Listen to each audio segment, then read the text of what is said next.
Thank you. So, welcome. We're going to go through the agenda in a couple of minutes, but first, going to ask Jeff Keithley to do the land acknowledgement. Jeff, please. Thanks, Nick. I'm speaking to you from the ancestral lands of the Sechelt Nation, Calpolin, which the settlers called Pender Harbor.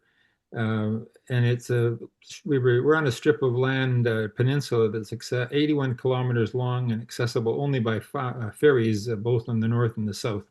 So we're located about 50 kilometers northwest of Vancouver at the southernmost terminal. Our full-time population is about 30,000, and about 1,600 of that population are Sechelt. And in addition, there are a smaller number of Squamish people at the southern end. We have on the peninsula, we share the territory with the Squamish Nation and with Sechelt. Squamish runs south and out to Port Grey, where UBC is, most of Vancouver, Burnaby, Port Moody, and up Howe Sound to Squamish, past Whistler to Pemberton, and the entire Squamish River drainage. That's all of the Squamish lands. The Sechelt lands start at Roberts Creek, which is Squeezum in the language, and runs forward up to Jervis Inlet, which is, and all the fjords and the Ray drainage in there. And the Sechelt territory here in Pender Harbor or Calpolin was the heart of the Sechelt people. And in the winter, everybody would come from the villages north and south, and about 20,000 people would gather in Pender Harbor or Calpolin for the winter. The harbor itself is only about 650 meters wide at the entrance, but once you pass the entrance, you've got 60 kilometers of shoreline. It's a wrinkled coastline of 3 coves, 6 lagoons, 20 bays, 29 reefs, 31 islands with plentiful eelgrass beds for herring spawning. And the critical factor there is that twice a day, an enormous amount of water flows in and out that entrance, and it refreshes the entire aquatic life with a fresh set of plankton to keep them going. So that during the winter, the Sechelt people actually could support 20,000 people off the sea and the forests, and supplemented with dried and smoked fish from seasonal and berries and the like. That with the arrival of the European settlers, the Sechelt people got they did get completely pushed out of the Calpolin Pender Harbor area. And all the children were pulled away, and they were sent to the St. Augustine's Indian Residential School in Sechelt, which was from this point a full canoe's paddle away. And from the more northern regions, it was 2 or 3 days. And eventually they ended up being crowded onto a tiny piece of island with no fresh water, and all the children had been taken away, had been kidnapped. The Indian agents at the time were actually selling Sechelt children for $10 a head to white families elsewhere. And when they did the ground penetrating radar at St. Augustine School, I think I've lost track of the number, but I think they had 40, 50 grave sites that they found, of course, unmarked grave sites. So today, the Pender Harbor area, Calpolin, is almost exclusively a white enclave with the very prestigious waterfront properties, with virtually everybody having a dock and a fairly substantial boat. And the result of that is all of those docks and all of those boats have rendered the capacity for the harbor to sustain human life to negligible, because it's simply not safe to fish in there. So as a result of the movement by the British Columbia government, which was unanimously passed the DRIPA Act, which put into legal effect the UNDRIP, the UN Declaration of Rights for Indigenous Peoples. They've been working with the NDP government, and they put together what's called the Dock Management Plan, much to the chagrin of some of the waterfront boat owners. And the whole purpose of the plan is to restrict the size and placement of docks and the boats so that they can actually regenerate life within the harbor. The history up here is About 10 to 11,000 years ago, the last of the ice cleared away from the coastal British Columbia. And ever since then, the land has been rising to the point that our land is actually rising faster than sea level is rising, marginally, but we're not yet inundating that. The archaeological data for Sechelt goes back about 10,000 years, and the Squamish people about 86 and a half years. But these days, it's fair to say that for both the Sechelt and the Squamish, they're doing an enormous amount of work educating themselves with internal development, and they've got really strong working relationships with the governing bodies in both places. Here on the Sunshine Coast, there are 4 governments. There's the Gibsons Town Council, there's the Sechelt District, there's the Sechelt First Nations, and then there's the SCRD, the Regional District. And the Regional District is made up of representatives from Gibsons, from Sechelt, from the Sechelt Nation, and 3 different remote areas outside of Gibsons and Sechelt. And they're really successfully upskilling themselves. And the last thing I'll say in terms of the representation here is that and this would extend to all of the First Nations up and down the coastal areas. Because of the temperate climate that the Pacific gives us, and the bountiful seafood and the wealth of the forest in terms of food and big wood to make things from, the coastal natives on this coast only had to spend 1 day out of 3 to feed themselves. And so they had 2 days out of 3 to make canoes, to do art, to build the masks, to do architecture, and that really accounts for it's the bountiful sea that has done it for them, and it really accounts for the advanced art and the architecture of all First Nations up and down the coast. Inland, the climate's tougher and it's colder, and you have to spend a lot more of your time just staying alive. So I'll make that the land recognition here. Wow. Thank you. That's a very, full explanation about that history. Something we certainly I know hear much about it all. So much appreciated. Thank you. Okay, so today the agenda we have been doing some work, and some people in particular have been doing a lot of work, like Rolly, in preparing the plans ahead for this year, and we want to try and get some feedback from you today, and about what we're going to be doing, how you see it, what you think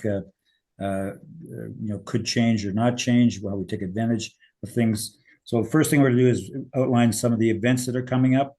Then we're going to do a bit of an outline of what the Breaking Through the Climate Silence campaign entails, and then we're going to move to discussion. Following that, we'll have a bit of some short things on workshop schedules and a petition that Rob Hill has been working on. So I had hoped that Pat would be able to do this section, but I think she actually said she couldn't make the meeting. So I'm going to tell you about the webinars from what I remember, and I may be corrected by someone as we go along. So first thing is that Reclimate is doing a webinar on the 12th of February at 12 noon Eastern time, if I remember correctly, and it's going to be a report on their findings, extensive research they did on where people are at around climate issues. It'll be very informative for sure. If you register, you can also get the recording if you can't attend. We recommend people attend that, and I think it'll be of great benefit. There'll be a webinar on the 25th of February at 6:30 p.m. Eastern time for Stephen Guilbeault, and he'll be talking about some of the experiences he's had and what he's thinking in terms of what people might or might not be interested in doing. And maybe Rolly might speak to that if I've gotten that wrong.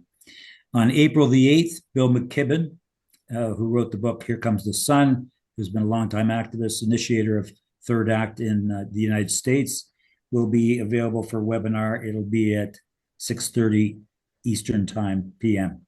So that'll be happening on April the 8th. The actual work on getting the word out hasn't happened yet, but that'll be coming out relatively soon. First, we'll get the February 25th webinar, and then go beyond that. And that's the webinar schedule, all of which is intended to build up towards the events happening in June and then in the fall. Any question? First of all, any clarifications in terms of what I presented, and then any questions that people have about what's happening. Okay, I think we're okay. So the idea is we think these events will build interest, and we're hoping they will help us build towards the events coming up. David? So also you might want to mention, Nick, the Call Climate course, which is beginning next week.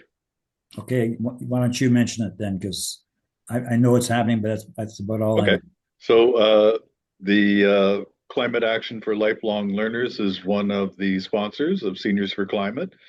And they have been putting together this 8-week course on, and specifically on Canadian climate change in Canada. So it's very Canadianized. I looked previously, I could not find anything that was just focused on Canada. And here comes along this course, which is. And there are many other courses on climate change that are getting somewhat dated. So this is very up to date. And so if you're interested in this 8-week course, I believe I'll put it into the chat, what day it is and what the registration link would be for it. Perfect. Thank you. Okay, so now we're going to go and we're going to ask Rolly to present on what's the plan for 2026 for your feedback, and what's it look like in terms of what we've been working on. Rolly, especially Rolly. Go ahead. Thanks, Nick. I'm going to share my screen. We'll start with that, setting that up.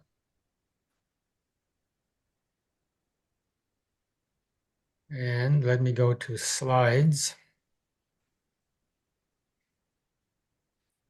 So if everything is done right, you should be looking at that Good. lovely first screen, first slide. Some of the actions that took place in 2025. All good? Yep. Okay. Yeah, so I'm going to spend the next 6 or 7 slides, maybe 10 minutes or so, talking about how the Breakthrough the Climate Silence project will unfold. It's a pretty large project, and so I'm just going to focus on a piece of it for today. And unlike last year, for example, in 2025, when we had an April event, and also you'll recall we were part of the Draw the Line national event in September. And those two events almost seemed like two different campaigns, but this year it's quite different. It's a continuum of 2 events, one in June and one in the fall. So it's a sequence. It's not 2 separate campaigns. And in June, we're going to start building the foundation, like the first scaffold. And in September, we'll use it. We'll use what we do in June. And the art of change in this project basically is conversation. We want to bring back conversation about climate, increase visibility, build some confidence going forward, create political space. And I see that I'm going to have to move this thing over here because I can't see the right-hand side. And with political space, of course, then comes the possibility of action. And the point will be that the silence is a barrier. It's the barrier, and conversation is the intervention. So I'm going to focus this slide more so on just June. And that'll be during, of course, during Canadian Environment Week. And again, the focus is going to be on visibility. We hope to have a coordinated action. I've got 100 communities here. That might be a bit ambitious, but that's what we're hoping for. We want to have a lot of welcoming, accessible, low barrier events in June. Minimal commitment where folks are comfortable even coming for the first time participating for the first time in an action. We want to keep the tone nonpartisan, very important, non-confrontational. This is not about protest, it's about conversation. And to a large extent, grounded in lived experience. Many of us know people or ourselves have been impacted by climate change. So that'll be part of the dialogue. And these are examples of, not requirements, but examples of the kinds of activities we might be seeing. And this is just a list of, what do I got there, 5 bullets or so. Climate cafes, conversation circles, walk and talks, intergenerational dialogues, picnics, barbecues, open mics, storytelling spaces and libraries, and so on. And basically, let's talk climate tables in public spaces. So in June, we will, we will start building confidence, share with shared social norms and media visibility. That'll be very important. And we want to create that sense that climate concern is widespread. Very, very important. That's why I've underlined it. And in the fall, we're going to turn that work that we've started in June and kept going in July and August into political space, building on the momentum from June. With seniors, we'll engage in, with MPs and leaders visibly again and respectfully. And this is not a pivot, it's just a payoff of the work we've been doing up to September. So just momentum manifesting, basically. We want visibility to change the political landscape, the political climate, start new dialogues, sharing our expectations, and what MPs must do, and what has to happen. Again, a few examples of actions we might do in the fall: actual meetings with members of parliament and their staff, coordinated days of action at constituency offices. It can be open letters, emails, phone-ins, social engagement on social media, responding to some members of parliament put out a newsletter or put out what am I thinking? Well, a blog. They have a blog piece, and we can respond to those.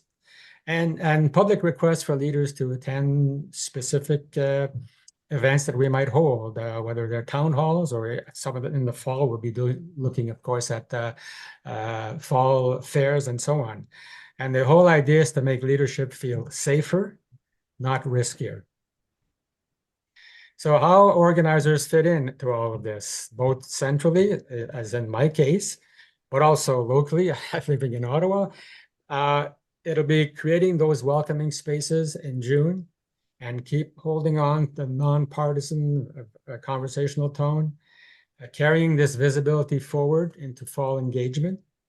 And by the way, no one is expected to do everything, but everything we do is going to be important. And we hope to have consistency across the country as we all engage in these 100 locations or so, making climate visible and moving forward along that continuum. And why will this work politically? Well, again, June opens the conversation, fall opens the political space, and that sequence sort of makes things look inevitable, not just tentative, but inevitable.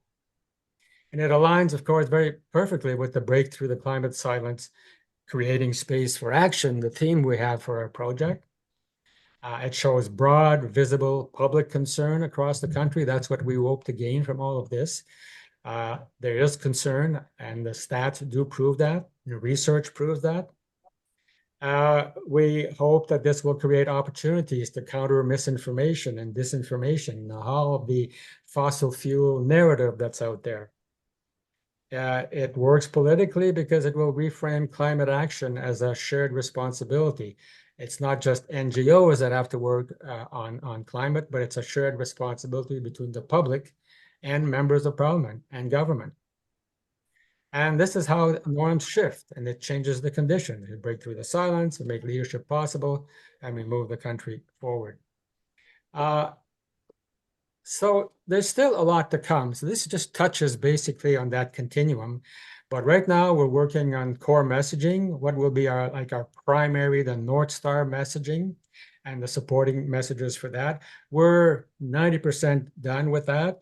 And we'll be sharing a lot of these one pagers and so on with organizers. And we want to deal with what silence really means. What is it and what it is not really. And come September, we're going to have some core asks.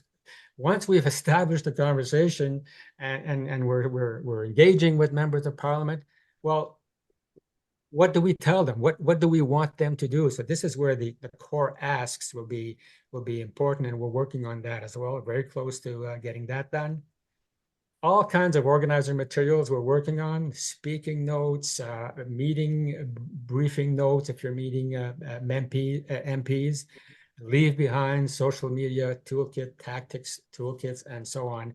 And whatever comes out of discussions this evening, you will be identifying some of the needs and some of your expectations, especially, and I should have added in here, along media communication. We have someone working on a communications plan right now, and we'll be looking at our first draft later this week. How am I doing, Nick? You're on 8 minutes.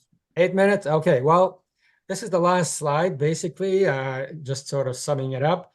We're building a social, it's a social and political pressure continuum in June, September, and summer and September. June is not the peak, it's just the base, really, it's the base layer. That's the first scaffold as we build towards the fall. And at the end of the day, what we want, the September message, once this is all done and it's October 1, and what will we have accomplished? We want to be able to say, you've seen the concern, and I'm reading this note here. You've seen the concern, you've heard the conversations. What will you do now? And that's the question. That's the wrap up for this campaign come October 1st. What will you do now? And I'm going to stop there and stop sharing. And if there are any questions now or later, Nick, as we continue with the discussion involving the groups, yeah, I'm done. So let's start with some questions first. Thanks very much, Roy. Let's start with some questions first, and then we want to get some feedback from people. Or, if we get into the feedback, that's okay too. Liba? Well, I'll try and formulate it as a question. I don't know how Don't well feel I'll do. constrained. Okay, good. I won't. I see the federal government as the enemy. I see the fossil fuel companies as the enemy. I'm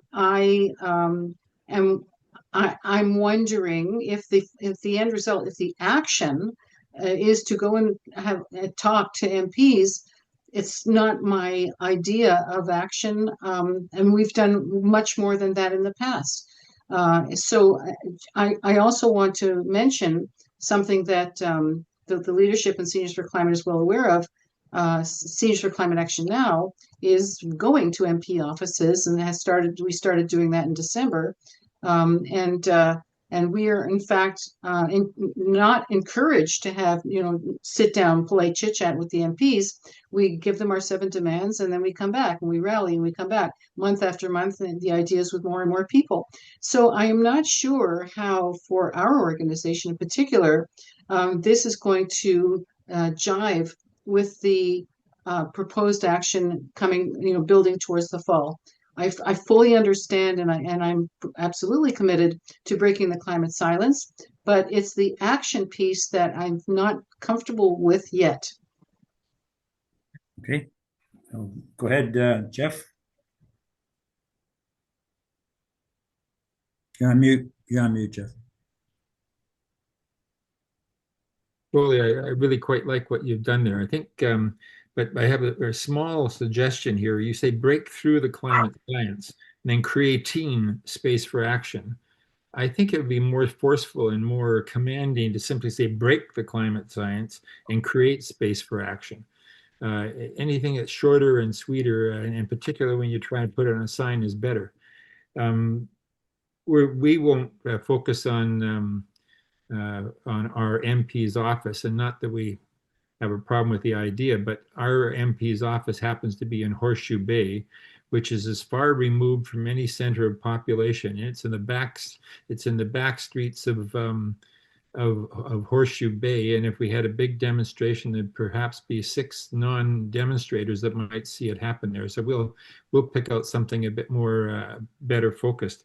But we're also looking at, we had a meeting a week and a half ago, and we talked about the idea that we could actually put up almost like a a gathering spot at farmers markets and other places, and bring in some lawn chairs and table and have a display there, which basically says "Break the climate science, let's talk," and actually invite people to sit down and have those conversations. 5 or 6 people sit down, or and we're also looking at maybe doing that at the Sechelt Senior Center, and there's also a Gibson Senior Center South. But I think you're certainly in the right track. And when we talked about it a week and a half ago, people really liked the idea of the breaking the climate science. Great, thanks. We'll come back to that, the term breaking through the climate science versus breaking climate science. There's a bit of a history to that. We'll come back to that in a few minutes. Let's hear what other people have to say. Laurie?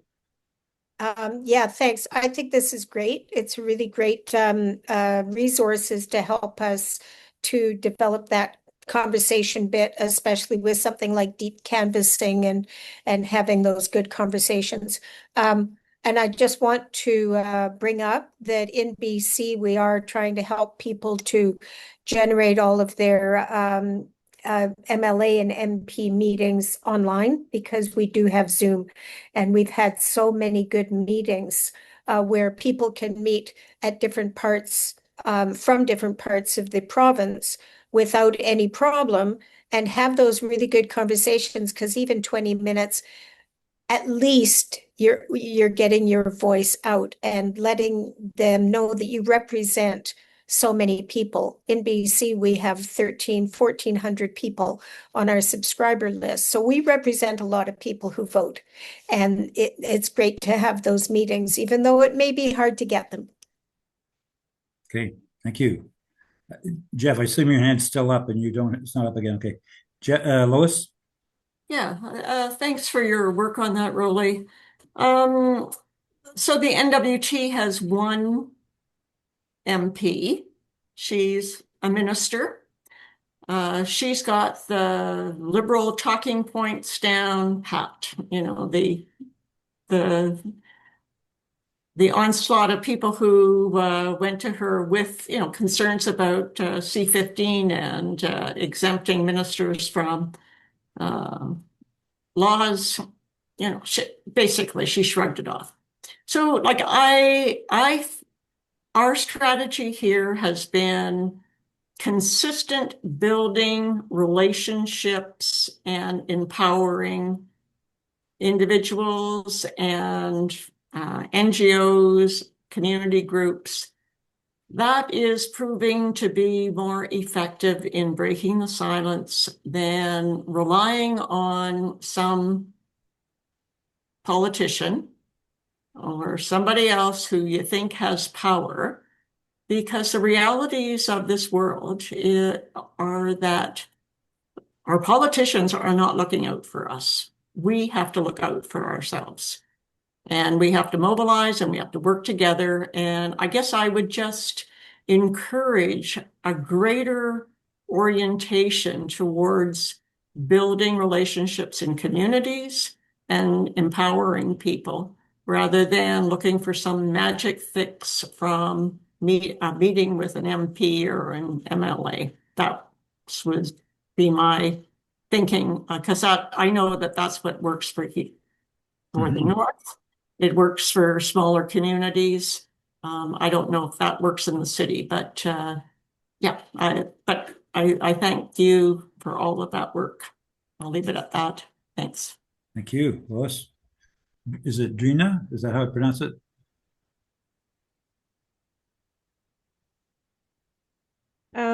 Sorry, I had my photo off because I was cleaning my bedroom as I listened to you. No problem. Multitasking, good. What I particularly like about the plan is the sequence of events, starting with Climate Week and going through working in the community through June and into the fall with more focus on politicians. I think that works for the kind of rhythm of life in my community and probably other coastal communities, other chapters of Council of Canadians that I'm in touch with, and that I will probably be discussing this plan with other chapters of the Council of Canadians. Um, uh, in small communities, it is pretty easy to just attend an event that's already organized in the community, like a farmer's market or a fair, and engage the community that way. And also, it's often pretty easy to contact politicians as well. So I can see that that sequence is helpful and it provides a framework, but it also allows every community to do what works for them and to fit it in with other groups you might want to ally with, or with other local realities. Okay, thank you. Catherine? Yes, coming from Kelowna, BC, I have been following Avi Lewis, and he's been really breaking the silence on climate with regard to the NDP. And his forums are very well attended with climate activists, and he's gaining a following within the NDP, which was silenced pretty much in BC because of the ongoing LNG development. And now we're feeling like there's hope at the federal level for a leader to stand in opposition against the big projects, oil and gas projects. And I'm asking, since you have Stephen Guilbeault coming to speak, if you would invite Avi Lewis, because our convention is in March, and we're hoping, we've been working really hard to elect him as our leader of the NDP. That doesn't, notwithstanding, Elizabeth Bay may want to come and talk too, but we feel there's been an opening, and with regard to this initiative for MPs and MLAs coming forward to speak, I'm wondering if he could speak at our national level so you can hear what he has to say about a climate emergency plan. That question has come up around, with what, the role of, now we're having Stephen Guilbeault and how that relates to being political or not, or nonpartisan, and other groups being involved. We're going to have to come back and talk a bit about that, I think. Okay, but if we're I looking appreciate for your point. climate action, that's definitely an MP we can reach. Okay, Yeah. thanks. Yeah, no, thanks, Catherine. Jane? I think actually having Avi, who's from another party, makes the view of what we're doing as being more nonpartisan. And he certainly has been, I mean, he's been strong on climate his whole adult life. So I'm just seconding the motion. Okay, thank you. So people have brought up a few things I think we'd like to explore a bit more. One is action, how action fits into this concept, and community, building community. I think it was Lois who brought that up. I wouldn't mind exploring that a bit more. Roy, can you just address the theme breaking through the climate silence versus breaking the climate silence? Yeah, at first we were using the terminology break the silence. And then there was some pushback on that because of the sensitivities around breaking the silence, whether it be about, child abuse or women's rights and all of the previous history of breaking the silence issues. And it was recommended to us that we should perhaps use breakthrough. And then breakthrough has a certain connotation also of achieving something. You're breaking through a barrier, you're breaking through a wall. So that's how that kind of evolved. And we've grown, but their comment is well taken, because of the affinity with previous sensitive issues that used the term, we've stuck so far with breaking or breakthrough. I'd like to maybe just take 1 second to talk about, if I could, Nick, about Liba's concern that the scan action of the visiting constituency offices, how that would line up. I think that is a perfect fit. I mean, there are 338 ridings, and we have boots on the ground in 170 ridings. If we can get 170 groups showing up at their constituency office or being involved, that would be great. But I don't think that's I think that's a perfect fit, Liba, but we can talk about that offline some other time. Yeah. How's that? Yeah, so Seniors for Climate is a coalition of different groups, and each group has their own particular objectives and how they work, etc. What we do as Seniors for Climate doesn't have to meet the needs of another group. It has to meet its own needs. So, you know, so I think whether it does or doesn't fit is kind of not the issue. The issue is more like, what does this group of people want to do? And yeah, so there's that. I think so around action. I'm trying to remember what, you know, the is, you know, one can take conversation as being simply talking. One can take breaking through the climate silence as simply talking. But I think there's a bit, you know, I think the emphasis is also on the misinformation we're being fed, greenwashing, the deliberate efforts to prevent discussion. So in media, for example, not talking, you know, making the link between climate crisis and fossil fuels. You don't hear that being made by the media. So there's all kinds of efforts to create silence or to prevent people from feeling like they're part of something else. So the concept is to do both sides of this, right? It's both Reclimate's understanding it. You know, research is showing that a lot of people, or most people, think that it's only them that cares about the climate. Their neighbor doesn't, but in fact, their neighbor does. And part of what we want to do is break through that. But the other part we want to break through is the misinformation, the deliberate role of government and you know, oil companies, etc., to you know, simply either quiet issues, misrepresent them, things like, you know, decarbonized oil as a concept. You know, that's an effort to really prevent real discussion about, you know, what oil is really about. So what do people think about that part of it? How do people see the dynamic between the two? What do you see you might do in your community? What are your thoughts around this kind of thing? If that was clear at all. How would you see what your actions are going to be? Because, you know, in June, we want to really build as much of an alliance with as many people as possible about breaking through the climate silence, making it an issue. And it means talking about the issues of climate. Who had their hand up just there, went down? It was Laurie. Oh, okay. Anybody have any comments? So Nick, are we into the next section? I'm just, sorry? Are we into the next section, the next part of the Discussion. agenda? We're in the discussion about the campaign. Okay, okay. Yeah. Go ahead, Joan. Joan, you're on mute. Frankly, it's a continuation of what we're doing anyway. I mean, we're part of the community resilience campaign here. We've been going to MP's offices. We're trying to be visible anywhere we can. And, you know, people are interested, I think, in stepping that up when the weather gets better.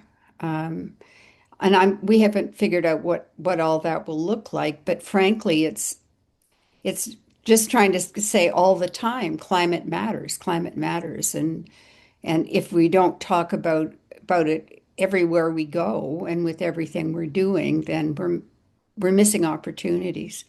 So you know, for us, it doesn't really. I kind of like this one because it doesn't interfere with what we do already. It just sort of amps it up a lot, and I think that helps us figure it out. We have Liberal MPs here, and most of them are, you know, reneging on everything they promised us in the first place. So we're just saying, you know, what did you promise, and live up to it. And I like Kathleen's suggestion of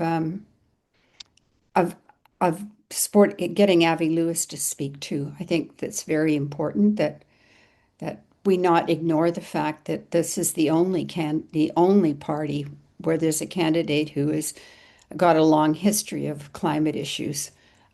Stephen Guilbeault does, but he's certainly been muzzled within the Liberal Party. Okay. Others. do you have a sense of what you're going to do in the fall? I mean, in the first week of June, do you feel like you've got what you need? Are there other things you need? Is the theme meeting your expectations? That's what I like to see people talk to. Brett? You're on mute. We can't see you, but if you're okay. Oh, there. My comment is seeing an MP that would actually listen to you is valuable, but I would guess at least half of the MPs in the Conservative Party just won't pay any attention, and that for those ridings, you need different actions to try to get local newspapers involved, or some other route than going down to the MP's office when he's just, or she will just not even bother to talk to you. So that's related to what you would be talking about the fall there, right? Yes. Yes. Okay. Lydia? Yes, so in terms of climate conversations, we are planning in our community center to set up a table during Environment Week, probably twice. Put a tent card on the table that says, "Let's talk climate," and invite people to come and join us, and maybe have some coffee or donuts for them to enjoy as well. But also, I just want to bring attention to the fact that on June the 5th, during Environment Week, the World Environment Day theme is, is to end plastic pollution. So we are also planning to be in front of a new grocery store in our town that's doing some good things, like they have paper bags as opposed to plastic bags, but working with ending plastics. They still have plastic produce bags, and I've sourced from 3 different suppliers in Canada compostable produce bags that they could use instead. Of course, they're going to be more expensive, but we plan to be in front of the grocery store handing out samples of these compostable bags to shoppers to put some pressure on the owner, the manager of the store. Okay, there's some ideas. Diane? Hi, thank you. So I'm in Delta, and we're a fairly new group outside of Vancouver. And this very much aligns with what we're doing. I would just say that we're more ambitious. I wish we could be more ambitious. So, for example, we're planning to meet with our MP and our MLAs as soon as possible. So that's already in the plan. Of course, reaching out and actually getting a confirmed meeting is another story. It could be September by the time we actually get in, but we're working on that already. And I think our focus is going to be community meetings as well to talk about climate. But I would like to see us not just talk about climate, but actually give some tools for people to do something about it. So when you mentioned disinformation and misinformation, I'd like to see us focus on that, some of that at least. One of the things that came to mind for me is you see articles all the time on horrible weather, and they leave out the connection to climate change all the time, right? And there's specific papers and news folks that ignore it.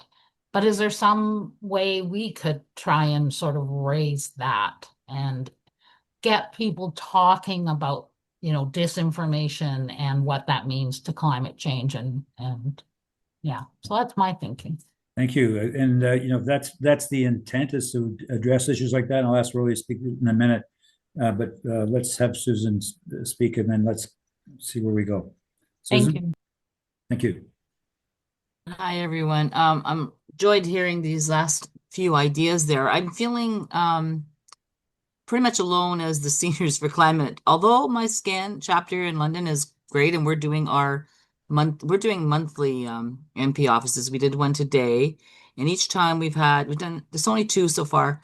We've had a couple more people each time. I would like to have more than that, of course, but I feel like we're advertising it quite well, through our Labor Council has a huge email tree, and they send always that out, and our Climate Action London sends it in their newsletter, but there's so many things going on all the time, and it's hard for people to have their calendar full every day of the week to do all of these things, as I feel myself sometimes overwhelmed with different meetings and things going on. You can only do so many Zooms and meetings in a day, but we were considering talking about, like, I feel I just tell the SCAN chapter people, because they're really the only people, plus a couple extras, that have come out to our MP offices so far.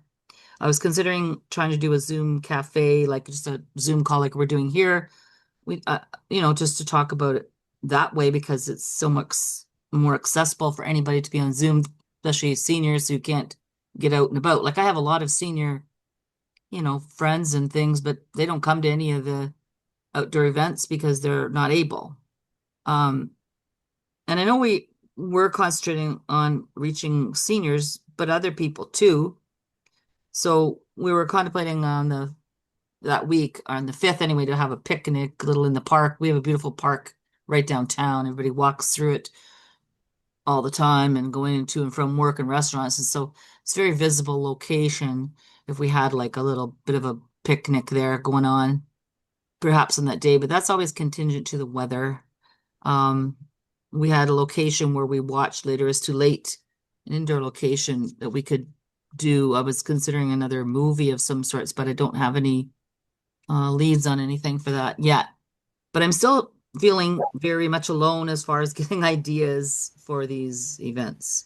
Okay. Because you say, we're doing a lot with SCAN too, the ones of us are in SCAN.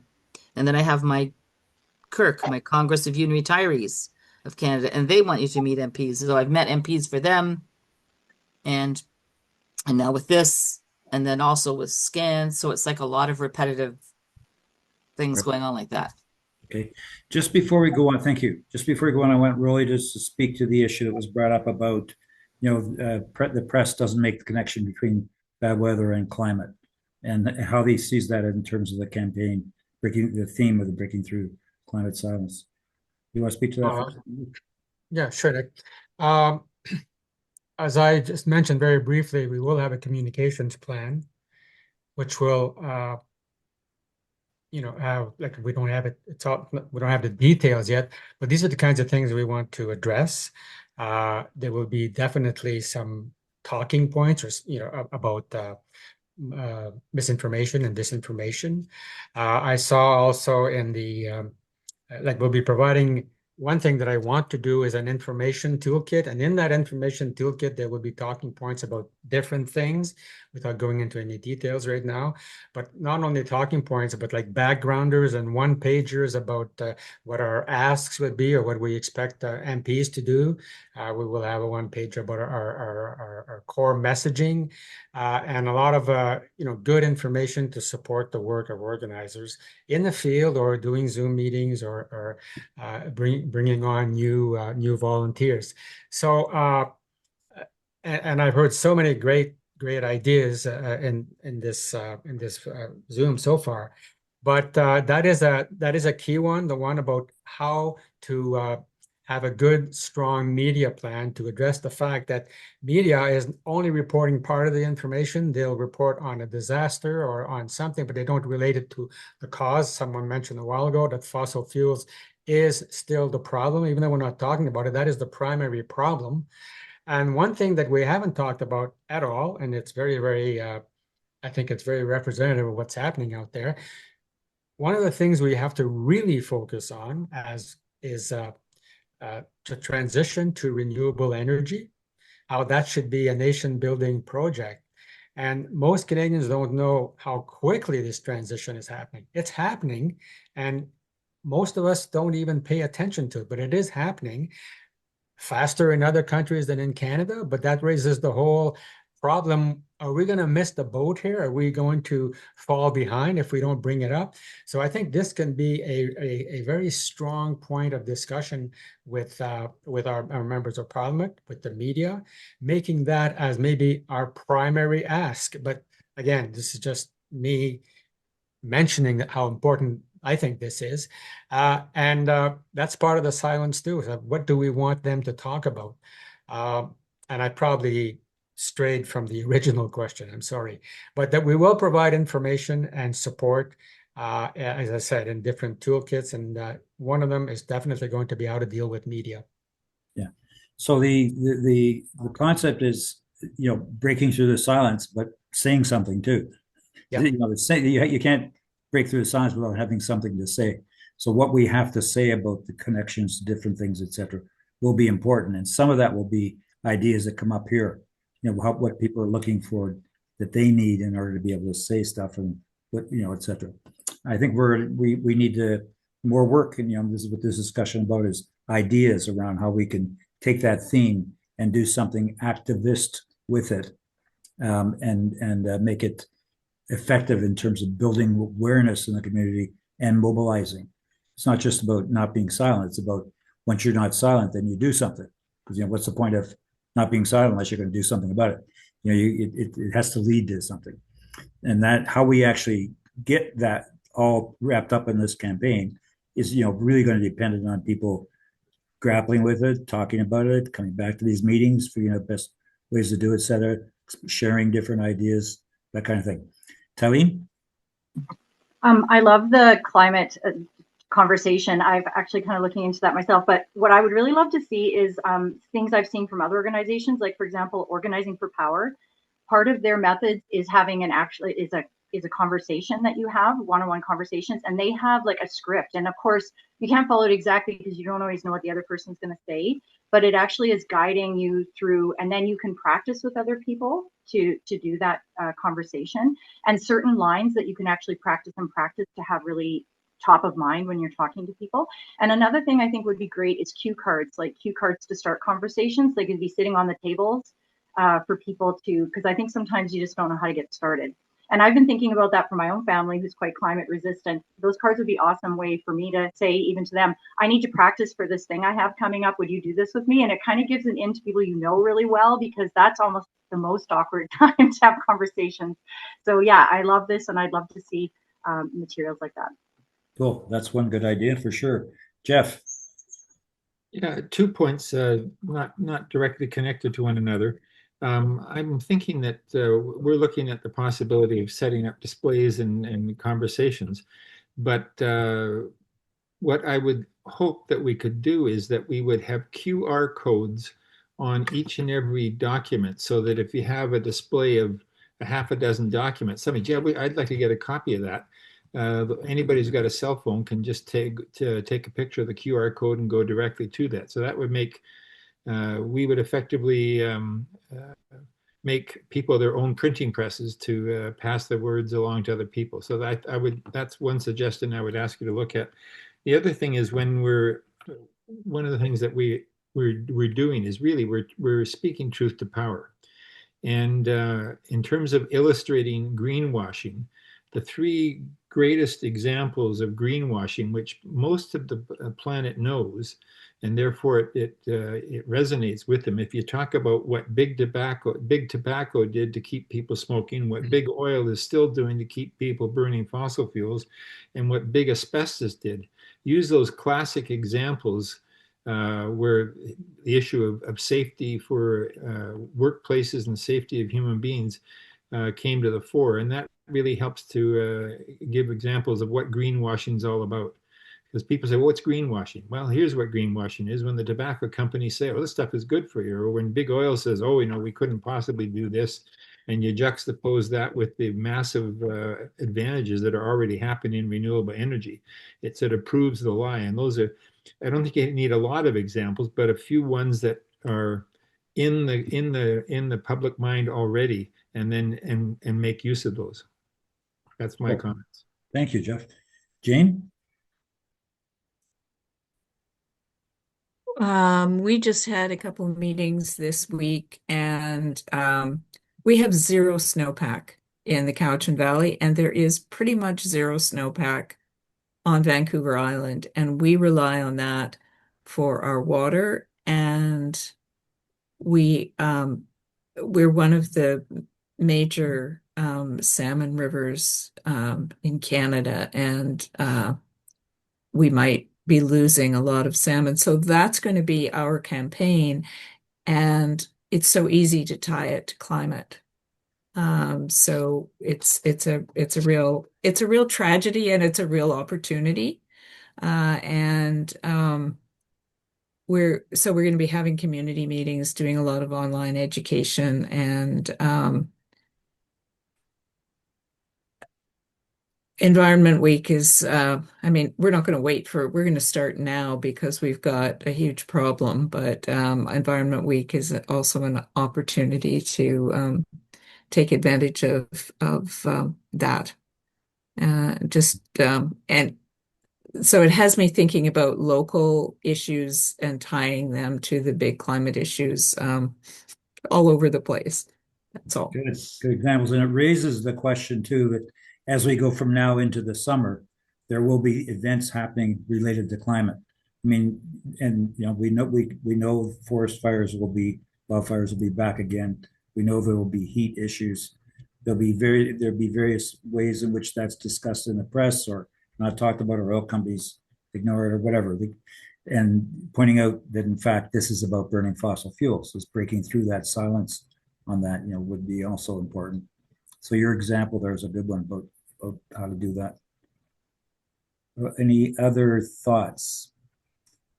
Generally, can we say that we're okay? We're good with the theme. We just that we're working on how to apply it in our. Can we just get a sort of this indication? Yeah, generally seems to be positive. Okay, cool. And I think they've given us a lot to think about in terms of moving ahead. There will be a series of things coming up in the next little while, like in particular, Bill McKibben in April.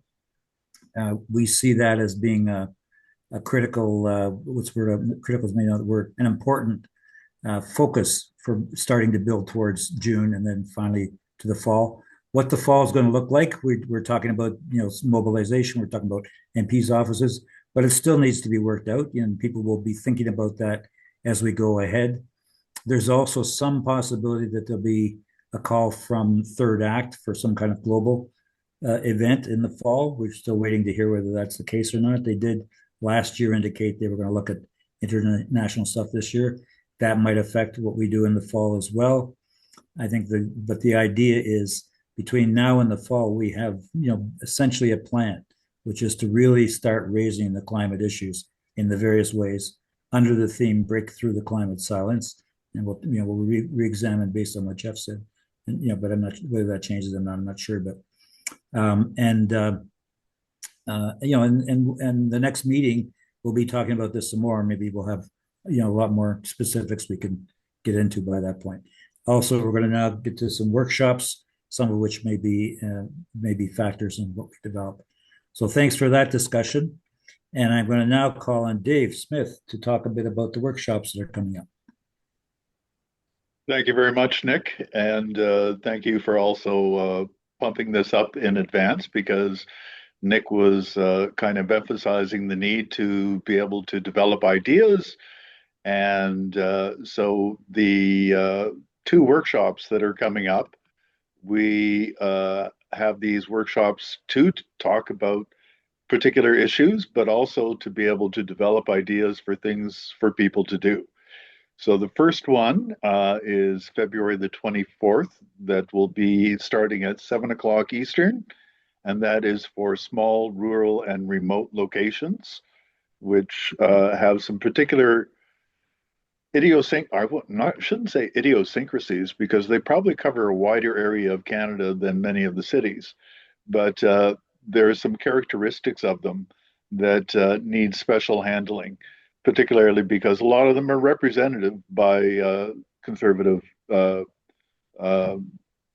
politicians. So that will be coming up, as I said, on February the 24th, starting at 7. And the second one specifically talks about developing some of these tactics I don't know if everyone recalls, but Jane Addams hosted two or three of these last year that were quite popular. And that is for the tactics, and it will occur on March the 12th, starting at 7 o'clock.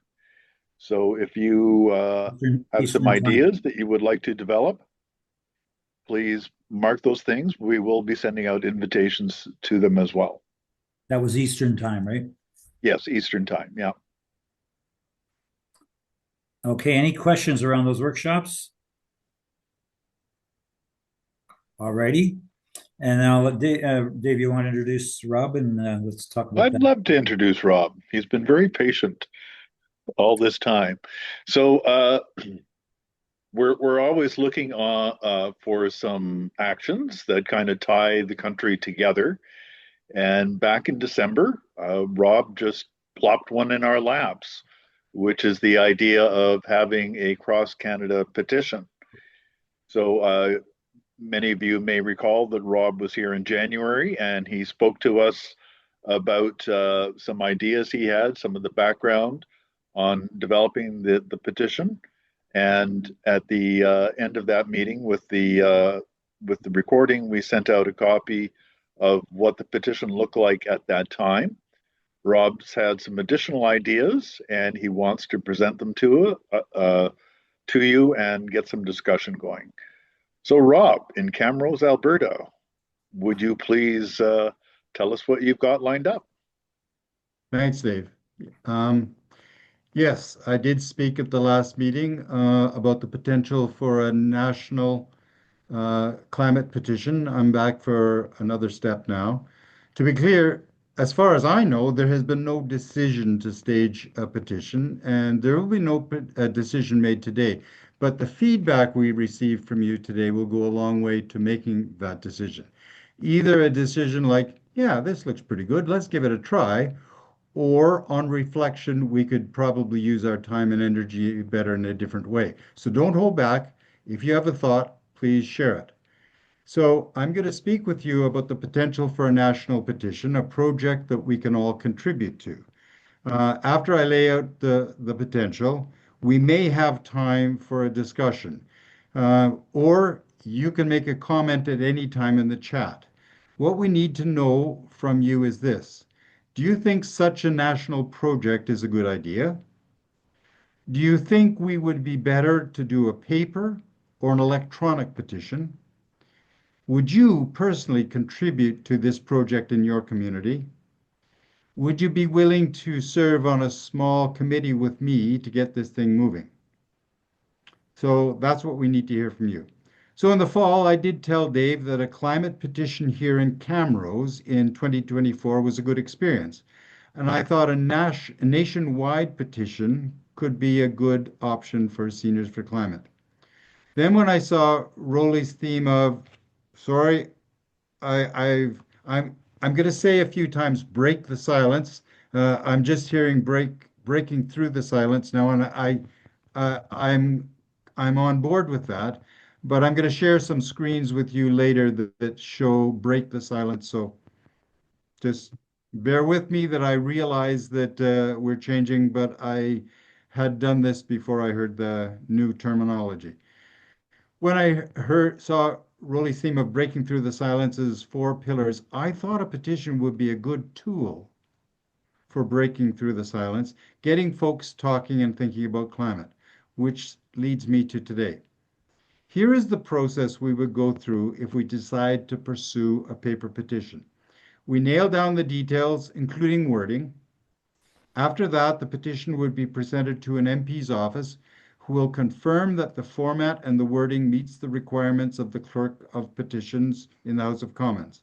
Then we gather signatures, and if we get at least 100 signatures on a paper petition, the MP will present the petition to the House of Commons, and it becomes a permanent part of the parliamentary record. So 100 signatures is easy. That's not the issue. If we choose an electronic petition, it must be at least 500 signatures. That's also not an issue. It's easy. The process for an electronic petition is similar. It has the benefit that it can be signed at any time from anywhere. But, and this is an important but for me, personal contact and making it an issue to a local community, I think is more challenging. Don't think about what will get us the necessary signatures. That's easy. What is important is what will generate the conversations around the petition. So let's say we do this. Think about the strategy underlining the wording of a petition. A petition should be worded so as to make people stop and think and carefully change and hopefully change the way they are thinking. We want the words to catch people's attention. In your community, you could use a petition's wording or part of it in articles in local newspapers or letters to the editor. In all smaller communities, newspapers are looking for free local content. When we organized a petition here in Camrose in 2024, I managed to get 2 articles about the petition in our local paper. One of the articles printed the wording of the petition in its entirety.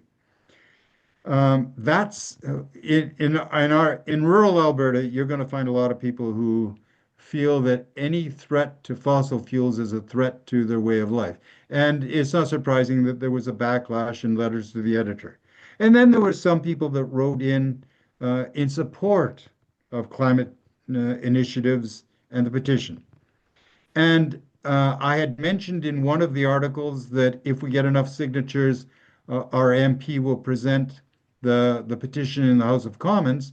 And he apparently got a lot of backlash of people saying, there's no way my MP is going to present a climate petition in the House of Commons. And so our MP felt it necessary to write a letter to the local paper explaining that the procedure is, if there's a petition with enough signatures, he will present it to the House of Commons. And that was good because it forced him to become engaged in this communication. And the whole thing was a big poop show, and I loved it.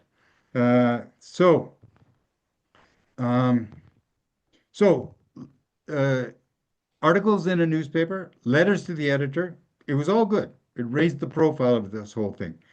You can use the wording or part of the wording of a petition in posters, either paper posters that you can post around town, or electronic posters that you can put to Facebook groups, maybe the local hiking group or the Horticultural Society, something like that. The wording of the poster, the wording of the petition can be a pitch you can make to local groups like a Rotary group, or church environmental committee. So you keep on this same wording. Dave said earlier something about some people have to see things 7 times before it starts to sink in. So you can use this wording again and again and again. When I was sitting at a table collecting signatures, when somebody wanted to sign the poster, I say, please read the wording to make sure you know what you're signing. And they did. So again, reinforcing the idea that's in there. And when I was collecting signatures, I had people stop in and say that I'm out to lunch, which is fine. And others that said, it's really good for me to be able to get out and put my signature on something that I feel really good about. So it was good. We raised this conversation in our community, and I think it did a lot of good. Well, we will not finalize a petition wording today, but I'm going to lay out 3 approaches so that we can consider the strengths and weaknesses of each. The wording in terms of what conversations it initiates, how it opens people to a different way of thinking, that's what we have to think about. It is important to think about this from the point of view of a target audience, which frankly is not you. Everyone involved with Seniors for Climate already accepts that climate change is a real threat, and it is in our interest for us to deal with it. We don't need to break through the silence with us. We want wording of a petition that will engage folks who don't think like us.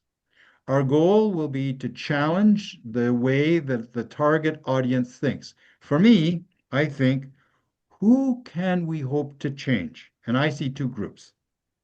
One group is those that accept that climate change is a looming problem that must be dealt with. But, Canada is a small part of that global problem. And for now, we have more pressing issues like affordability and healthcare. A second group is those who see climate change as natural, not something that we can control, and trying to control climate just deflects us from important issues like affordability and healthcare. These are people whose thinking we can change if we can successfully make the case that we can't fix affordability in healthcare unless we are also working to alleviate climate change. So how can we word a petition that will stimulate that change? I will now lay out what I see as three approaches and open this up for a bit of a discussion. Remember, we want wording that can change people, can cause people to reassess their thinking. Make comments in the chat at any time. You please make comments in the chat at any time about wording and whether this is even a worthwhile project. Lastly, if we do need this, we need all of us to opt in across the country. Would you take the lead in your community? Would you volunteer to be part of a petition committee? So now I'm going to share a couple of screens here. This one first is going to be a very simple petition. Oops, did I get that there? Yeah. Simple is good. This would be about a 30-second read. So I'm going to read through it quickly and then just comment on it. We, the undersigned citizens of Canada, draw the attention of the House of Commons to the following. Whereas, and then I got four bullets there. We must break through the climate silence with clear, honest, and consistent public communication about the climate emergency grounded in science and lived experience. That's coming pretty much from what Rolly was saying before. We must break through what's holding us back by ending fossil fuel subsidies and eliminate public financing that delays the clean energy transition. We must break through pessimism by showing that solutions exist and can benefit every Canadian by tripling Canada's investment in renewable and clean energy and treat the transition as a nation-building project. We must break through political silence by insisting on clarity, honesty, and leadership. So, nice and simple, a quick read, but it doesn't really grab somebody and say, well, I never knew that, or, oh, that'll make me think differently. So I'm going to give you a second one. I think I can do that down here.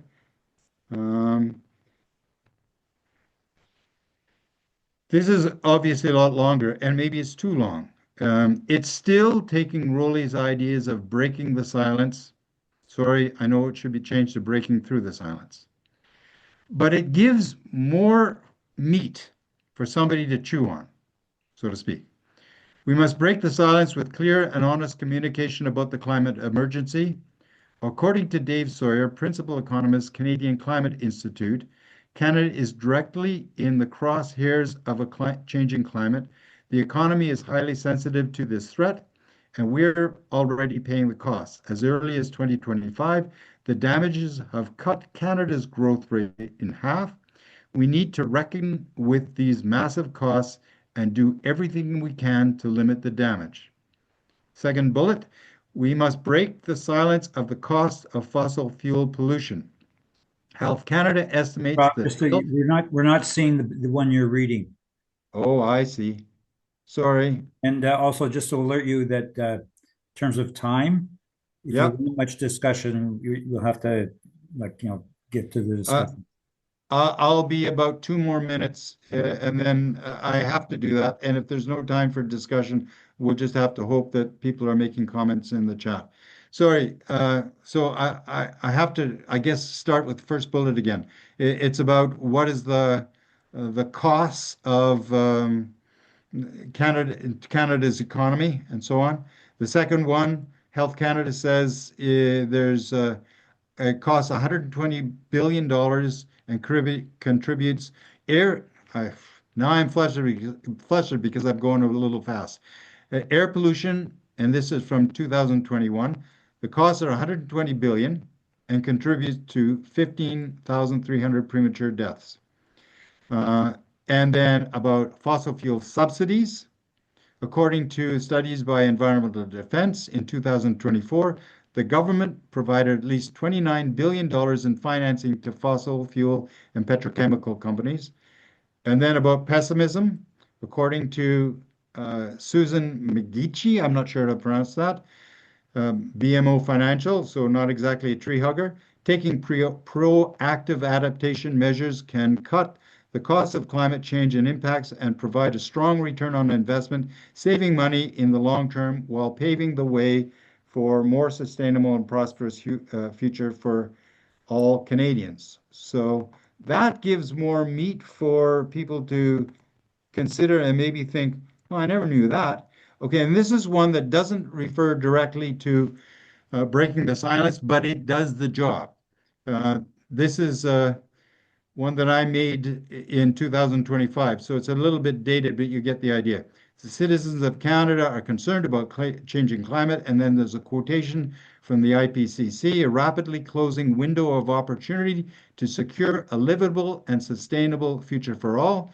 And then something from the International Energy Agency that called for an investment in clean energy. Quotation, the result would not be an economic burden, as some have claimed, but a net benefit to the economy, with more jobs gained than lost. And the Canadian Association for Physicians for the Environment, the emissions cap in the oil industry, which I know is now gone, this is old, holds to the same standards as other industries, would improve air quality enough to prevent 5,000 premature deaths and $45 billion in healthcare costs by 2040. And then something again about zero emission vehicle regulations, which I know are gone, would result in $90 billion in health benefits for Canadians over the next 25 years, including 11,000 avoided premature deaths. Now, we can change any of this. That's all I'm going to share. We can change any of these things. Okay, Rob. The idea of very brief or more involved. Okay. There. So thank you. Obviously, very well thought out and very well argued. I guess the bottom line question is, how do we get the word out to people? This is an initiative that you're proposing. See if people are interested in taking up or not. Any quick reactions in terms of what, because we're losing people from the meeting now. Any quick reactions in terms of what Rob's presenting? Jeff? Yeah, I don't see a problem with doing a petition, but obviously the wording is critical. But I don't see that as a central focus, but it is something that people could do along with other things they're doing. There may be some groups who want to make that a focus, but others could simply make that as part and parcel of what they're doing. But it's got to be short, punchy, and to the point, and it actually has to have an ask that is what we want. So I don't want to debate the merits of any of the pros. But if we're thinking about a petition, for small groups, that may be what they do for a period of time, but everybody else can do that as part of something that they're already doing. Thanks, Jeff. Jane? I think a parliamentary petition is a great idea because it means we have an MP to speak to it in the House. And it's also something that's easy to share across. You can share it online, you can share it on social media. And I have background as a writer. I went to journalism school. I'm happy to help. Okay. Other immediate responses? Okay. Rob, thank you for that. I'm not sure how we're going to move from here, but we'll make sure that people see this. Well, I think really this is an initiative that if people are ready to support what you're doing, then it can be done. And then we don't say every group must do something or not. It's really up to each group to how they're going to respond to that. But it's certainly well thought out and worth considering. So we'll make sure it gets out to people. And Jane, do you have a way of contacting Rob? Maybe you guys, I'll just put my email in the chat. Okay, so Rob, you'll be in touch with me. I'll be able to get your email, Jane, and it's going to be in the contact chat. you. It'll be in the chat there. Look for it in a second.